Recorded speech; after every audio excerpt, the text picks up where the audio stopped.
Você pode se sentar e abrir a sua Bíblia em Lucas. Lucas capítulo 21, versículo 34. Lucas 21, 34. Escuta essa palavra. Escuta essa palavra.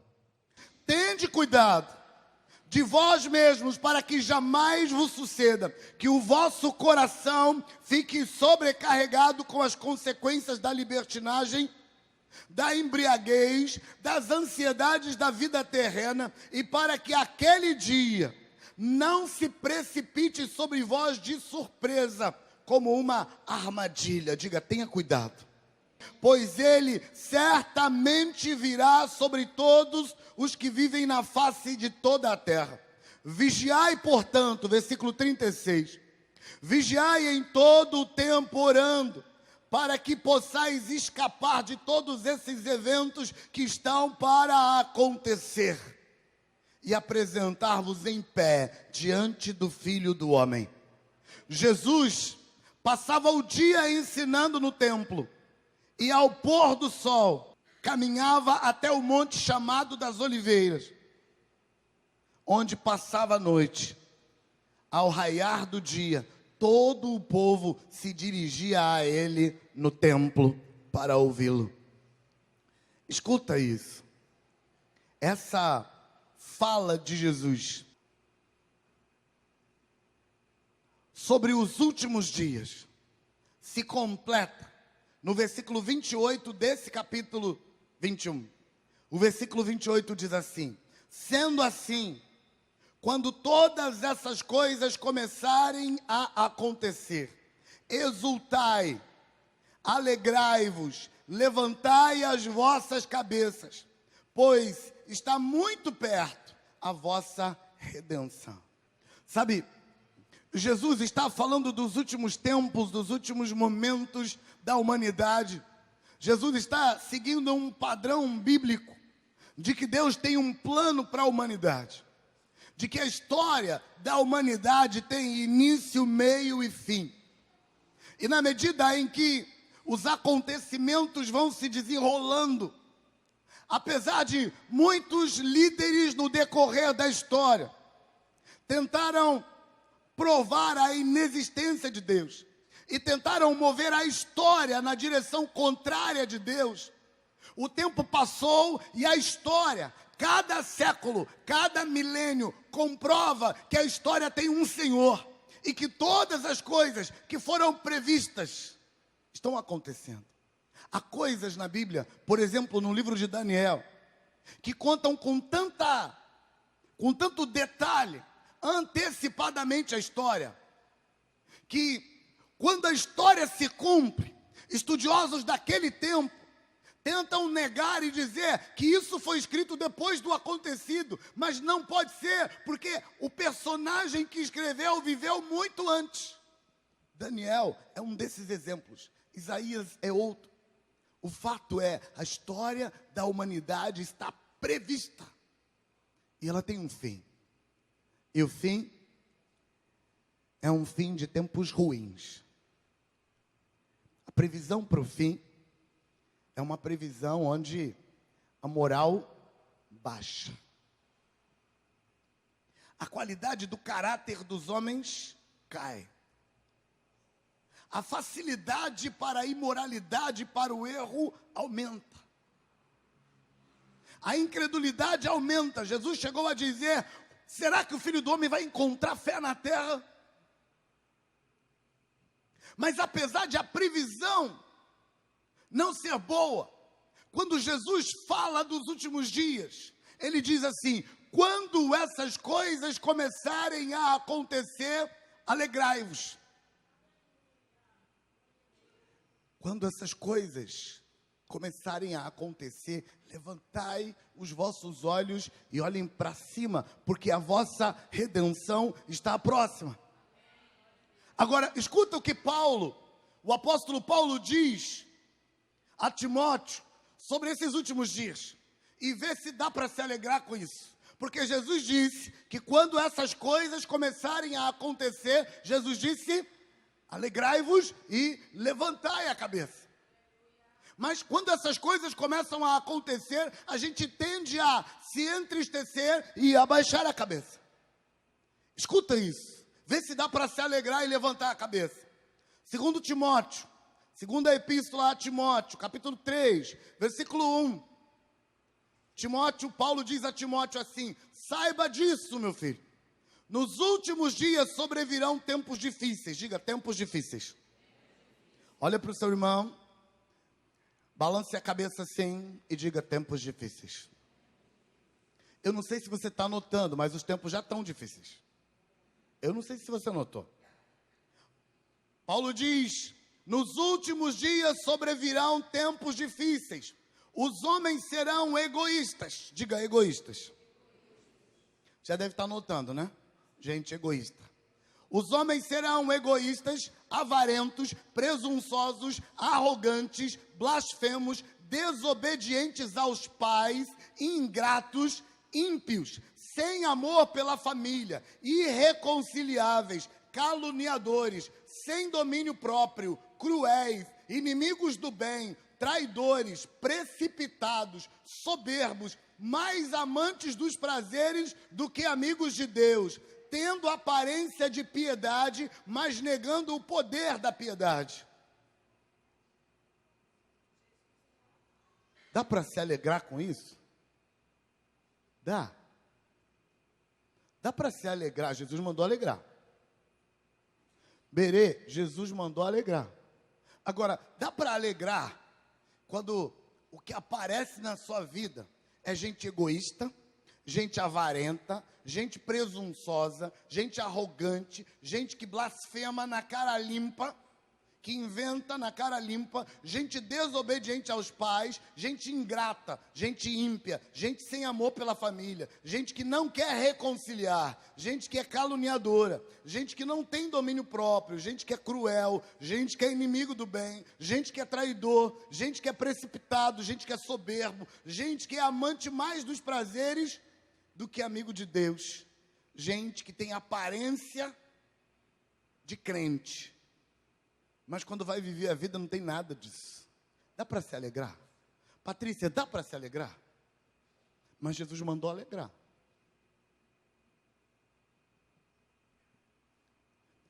Ou tem alguma coisa com Jesus errada com ele? Ou tem alguma coisa errada com o nosso entendimento da vida? Por quê? Porque nós estamos permitindo que o nosso coração se entristeça e se magoe quando a gente vê essas coisas. E eu sinto muito que seja eu a te contar que nós estamos vendo essas coisas mais do que em qualquer outro tempo. Pastor, você não estuda história, eu estudo. Houve outros tempos de níveis altos de libertinagem, de níveis altos de falta de compromisso com o relacionamento humano. Houve outros tempos na história humana em que as pessoas eram esse nível de pessoas que nós estamos experimentando agora. Você está, como eu, vendo o tempo da política, eleições municipais, mas graças a Deus e à televisão e à internet, a gente consegue ver a política do Brasil todo. Nós ficamos meio oniscientes agora. A internet nos fez capazes de saber tudo. E quando você olha a política no país, e quando você vê as pessoas se vendendo, as pessoas negociando a fé em troca de poder, vergonhosamente, desdizendo o que disseram lá atrás, você percebe que a gente está vivendo isso. Mas houve outros momentos da história que se viveu também. Por exemplo, a Bíblia pinta dois momentos sérios. O tempo de Sodoma e Gomorra viveram esse momento, igual a esse que estamos vivendo agora. O tempo antes do dilúvio. Um pouquinho antes do dilúvio, a terra estava uma desgraça. Houve outros momentos na Europa, em que a Europa viveu um momento assim. Houve outros momentos Mas nunca foi assim, do jeito que está no planeta todo. O planeta inteiro está contaminado com um jeito de pensar egoísta, com um jeito de pensar em que os princípios, os valores, eles são muito bonitos e são defendidos com força por nós, por mim e por você, até que o que está em jogo é meu interesse. Então tudo que eu sabia é fácil desdizer agora, porque o que está em jogo é o que eu quero. As crenças sendo negociadas, o jeito de Jesus viver sendo negociado. E aí, esse tempo está sendo vivido assim. E Jesus disse: Zezé, fique contente. O bicho está pegando lá fora, mas fique feliz. E levante a cabeça. A Zezé, tadinha, está doida de vontade de ficar triste, de cabeça baixa, porque a coisa está complicada. E Jesus disse: fique alegre e levante a cabeça. O que tem de errado com a gente? Porque não pode estar errado com Jesus. O que tem de errado com a gente é que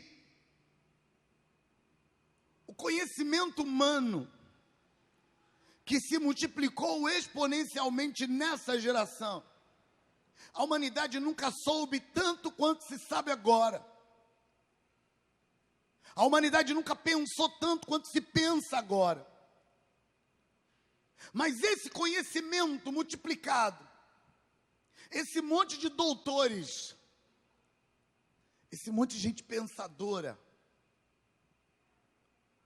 está pensando demais em formas para tornar a vida mais confortável, para tornar a vida mais prazerosa, como se essa vida fosse tudo que a gente tivesse para viver. Jesus não pensava que essa vida, Elane, é tudo que a gente tem para viver. Jesus não pensava assim. Jesus disse: na casa de meu pai há muitas moradas. Se não tivesse moradas na casa do meu pai, eu diria para vocês. Jesus falou: na casa de meu pai tem moradas, e eu vou preparar lugar para vocês, e quando eu for e vos preparar lugar, eu voltarei e vos receberei para mim mesmo. Mas essa geração que sabe demais, está tão envolvida em ter uma vida mais confortável, em ter uma vida mais prazerosa, que essa geração não consegue pensar. A nossa mente, cheia de conhecimento, não consegue conceber a ideia de que o mundo não acaba aqui, de que não é assim, de que vai chegar a hora da prestação de contas e que tem alguma coisa logo depois, de que essa vida é passageira. Nós estamos tão ocupados em fazer a nossa vida ser um pouco mais confortável, estamos tão ocupados em fazer a nossa vida ser um pouco mais prazerosa, e na verdade, conforto e prazer nunca bastam. Quando Salomão disse que a sanguessuga tem duas filhas, uma se chama Dá, e a outra se chama Dá mais, porque ela só suga. Salomão estava falando disso na natureza humana. Ele estava falando dessa tendência humana de que prazer e conforto nunca chegam. Sabe, estava conversando com Maísa outro dia. Maísa gosta desses papos cabeça. Sabe quando senta para ter um papo cabeça? Maísa gosta dessas coisas. Estava conversando com a Maísa outro dia, um papo cabeça, e nós estávamos discutindo o que seria da humanidade se a gente tirasse a eletricidade do mundo hoje? Precisa ver as respostas da Maísa para os papos cabeça. Outra Maísa, viu, Maísa? Outra. A humanidade não vive sem energia elétrica mais. Mas que é uma coisa mais supérflua. A humanidade não vive mais sem internet. Sabe qual a primeira coisa que a gente pergunta se não tem internet no nosso celular quando a gente chega na casa de alguém? Tem Wi-Fi? Você pode me dar a senha? E eu tenho que confessar que quando eu vou para o hotel, a primeira coisa que eu pergunto lá, quando está fazendo os esqueminha lá para ficar no hotel tem Wi-Fi? Você pode me dar a senha? Porque a nossa vida ficou confortável de um jeito que a gente não consegue mais abrir mão desse conforto. Que quando a gente pensa em abrir mão do conforto, em perder o conforto, dá frio na barriga, dá arrepio na espinha. O conforto e o prazer está fazendo a gente esquecer que a vida vai passar. Me empresta seu dedo de profeta aí, o dedo de profeta, me empresta. Aponta o dedo de profeta para alguém perto de você. Mas com coragem, tenha coragem, porque agora vai sair uma palavra profética aí. Aponta para a pessoa. Aponta para alguém, olhe para ela e diga assim: você vai morrer. Não tem nenhuma palavra profética mais poderosa do que essa. Isso vai se cumprir. E talvez se cumpra hoje. Você vai morrer. Prazer e conforto não vão te livrar da morte. Talvez, alguns estudiosos estão dizendo que a humanidade está vivendo mais. Eles estão criando prazer e conforto agora para mais idosos, porque tem mais gente idosa, pelo menos é o que diz os estudos, eu não sei. Porque não dá para acreditar nos estudos também. Porque no mundo capitalista tudo é comprado, inclusive as pesquisas. Alguns políticos com quem conversei durante esse período de eleição disseram para mim assim: pastor, eu vou te contar um segredo que fica entre nós. Agora eu vou contar para vocês que fica entre nós. Segredo meu e dos meus amigos. Pastor, não dá para confiar nas pesquisas, porque a pesquisa diz o que fulano ou beltrano quer dizer. Mas não são só as pesquisas políticas de eleição. São todas as políticas, as pesquisas, inclusive pesquisas científicas, pesquisas sociais, pesquisas psicológicas, todas as pesquisas podem ser manipuladas. Em momentos da história, a indústria farmacêutica manipulou determinadas pesquisas para que determinado medicamento não deixasse de ser vendido.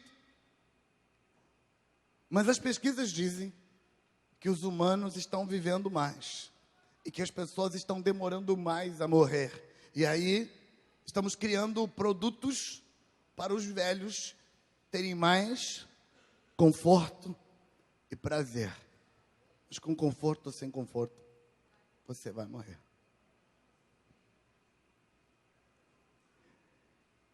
Talvez Jesus volte hoje. Talvez não. Mas ele vai voltar. Talvez você passe para o lado de lá hoje, talvez não, mas você vai passar. Mas a nossa geração está tão envolvida, tão ocupada em ter prazer e conforto, que ela não quer pensar que a morte está chegando. Que ela não quer pensar que Jesus vai voltar hoje. Por isso, quando a gente pensa que o tempo final é um tempo de gente, é um tempo difícil, é um tempo de gente egoísta, de gente avarenta, de gente presunçosa, de gente arrogante, de gente blasfemadora, de gente desobedientes aos pais, de gente ingrata, de gente ímpia, de gente sem amor pela família, de gente irreconciliável, de gente caluniador, de gente sem domínio próprio, de gente cruel, de gente inimigo do bem, de gente traidora, de gente precipitada, de gente soberba, de gente que ama mais os prazeres do que é amigo de Deus, de gente que tem aparência de piedade, mas que não é crente de verdade. Quando a gente pensa que os últimos tempos é tempo de gente assim,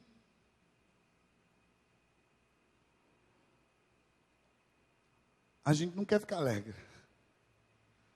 A gente quer ficar triste. Porque essas coisas roubam o nosso conforto. Essas coisas roubam o nosso prazer.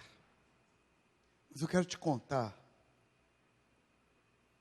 que o que a gente não para pensar é que um mundo, uma família, uma comunidade, um lugar onde as pessoas que estão vivendo ali, naquele lar, naquela família, é gente egoísta, avarento, presunçoso, arrogante, blasfemo, desobediente aos pais, ingrato, ímpio, sem amor. Nesse lugar,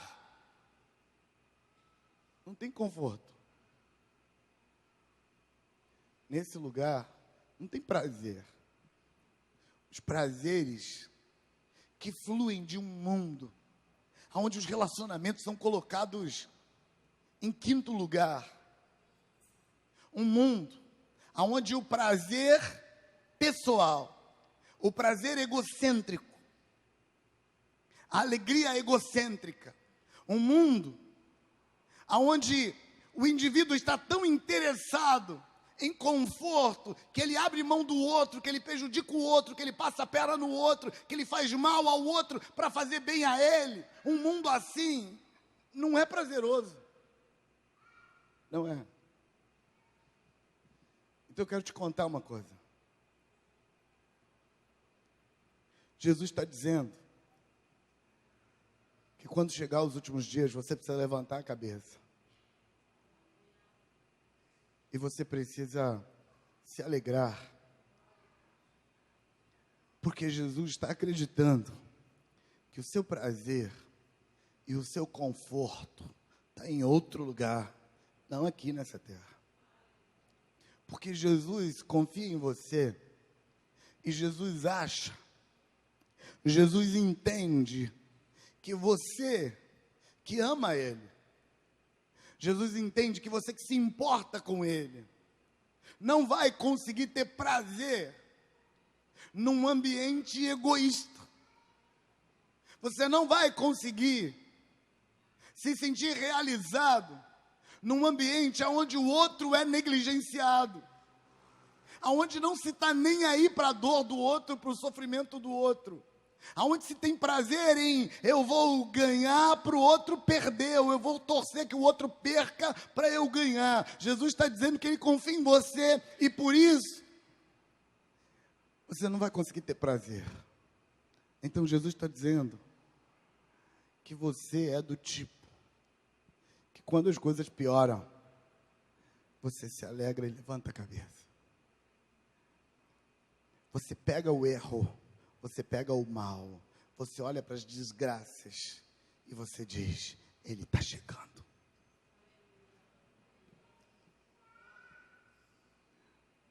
Quando eu tive pancreatite, os primeiros 10 dias de pancreatite, a pancreatite piorou muito. Os médicos disseram que não tinha jeito. Eu estou vendo a hora e eu estou vendo que já passou do tempo, então já vou terminar.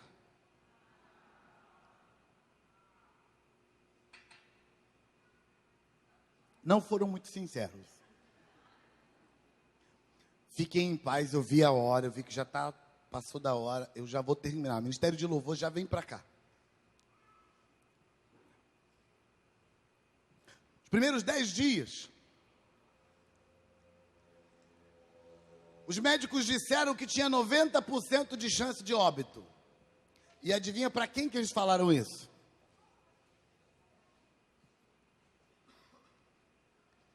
As coisas pioraram, os remédios não estavam resolvendo, a coisa estava piorando. No 10º dia, o povo estava orando, muita oração e muito jejum por mim. No 10º dia, no meio da madrugada, por volta de 3 horas da manhã, eu fui despertado. Eu vivia apagado, porque aqueles remédios apagam qualquer um. Conversava um pouquinho, quando chegava alguém, depois apagava. Por volta das 3 da manhã eu fui despertado. Despertado como quem desperta de um pesadelo, mas não era um pesadelo. Eu fui despertado com um sussurro. Uma voz sussurrante falou no meu ouvido assim: eles chegaram. Aquele sussurro encheu o meu sistema. Minha alma se encheu de uma alegria tão grande, que a partir daquele momento, eu passei a madrugada inteira chorando e orando em línguas. Eu fui tomado de uma alegria muito grande. Eu não tenho a menor ideia o que significava eles chegaram. Mas o sussurro disse isso nos meus ouvidos: eles chegaram. Como quem dá uma boa notícia, como quem diz: seu socorro chegou. Mas não era no singular, era no plural: eles chegaram. E eu fui acordado assim. Como a alegria era muito grande, e a minha vontade de orar e me alegrar em Deus era grande, eu fiquei até de manhã orando em línguas, e chorando ali de madrugada, só eu e Deus. Mas a minha mente falava assim: deve ser o tramol. Uma dose fortíssima de tramol eu estava recebendo, o nível máximo de tramol. As dores eram muito fortes, e durante dados momentos, aquele remédio fazia a minha cabeça ficar meio grogue.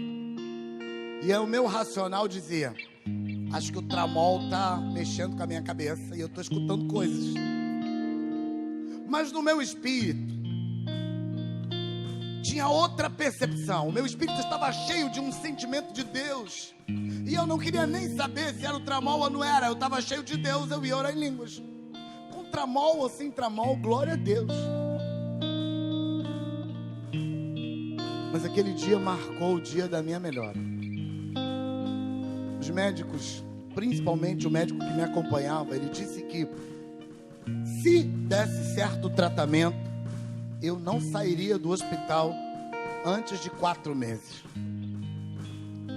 A partir do 10º dia, a partir daquele sussurro no meu ouvido, eu comecei a melhorar muito rapidamente, muito rapidamente. Eu saí do hospital no 19º dia. Mas tudo começou com uma voz dizendo ao meu ouvido assim: eles chegaram.